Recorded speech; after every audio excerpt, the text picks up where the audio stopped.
জননী সেই প্রকৃতিকেই বৈচিত্র্যের মাধ্যমে উপভোগ করতে ভালোবাসেন। ভালোবাসেন নতুন বসন ভূষণে সেজে মেতে উঠতে। সে সাজ কখনো গৈরিক, কখনো শ্যামল, কখনো তাতে নানা রঙের বাহার, কখনো বা শ্বেত শুভ্র। বাংলাদেশে তাই বারবার রূপ রং বদলায়, সঙ্গে সঙ্গে বদলে যায় প্রকৃতির বর্ণ, গন্ধ, স্পর্শ। পাতায় ফুলে মেঘে মানব মূল হৃদয় দিয়ে তাকে স্বাগত জানায়। পঞ্চ ইন্দ্রিয় দিয়ে উপভোগ করে সেই অনন্তের শান্ত প্রকাশকে। ভূমিলগ্ন ছড়া ফুলের অনুষঙ্গে প্রকৃতি স্বয়ং চৈতন্যলীন অব্যয়ের সেবায় নিজেকে নিবেদন করে ধন্য হয়।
জীবন হয়ে ওঠে একবার রিক্ত, একবার সিক্ত, কখনো সরস, কখনো মধুময়, পুনঃ আবর্তিত হয় বাংলা মায়ের জীবনচক্র।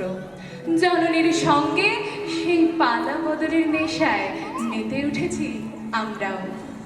আজ ধন্য আমি মাটির পরে এই নৃত্যগীতি আলেখ্যে, তারই প্রকাশ, তারই উন্মাদনা।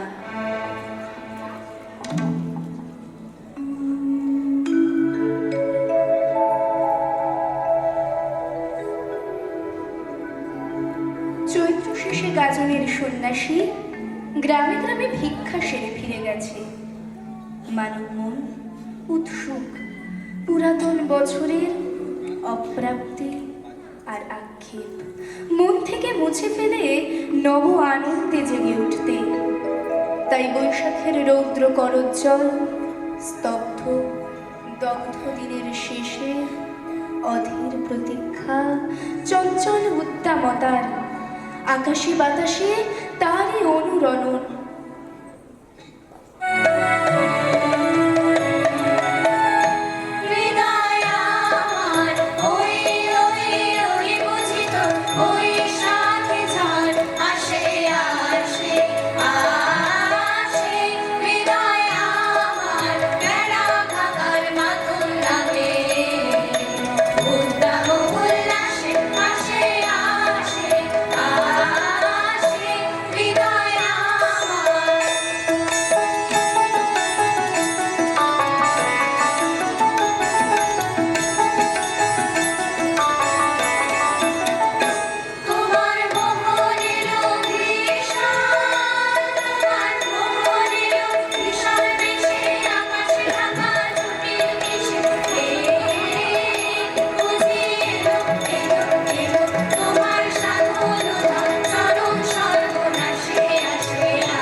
ঝড়ের তাণ্ডবে মুছে যায় মালিন্যের শেষ জীবন।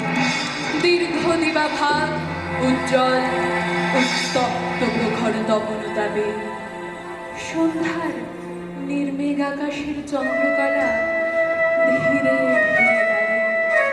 দক্ষিণের সমুদ্র থেকে ভেসে আসা বাতাসে জুই চাঁদেরি বেলের সৌরভ। প্রকৃতি যেন উন্মুখ বিরাটকে বরণ করে নিতে। এসে পড়ে বৈশাখী পূর্ণিমার পুণ্যতিথি, এক মহান পুরুষ সিংহের জীবনের সঙ্গে, যার নিবিড় যোগ বুদ্ধদেব, যিনি মানুষের দুঃখে কাতর হয়ে রাজপ্রাসাদ ত্যাগ করেছিলেন, যিনি পৃথিবীতে করুণা ও মৈত্রীর বাণী প্রচার করেছিলেন। তার জন্ম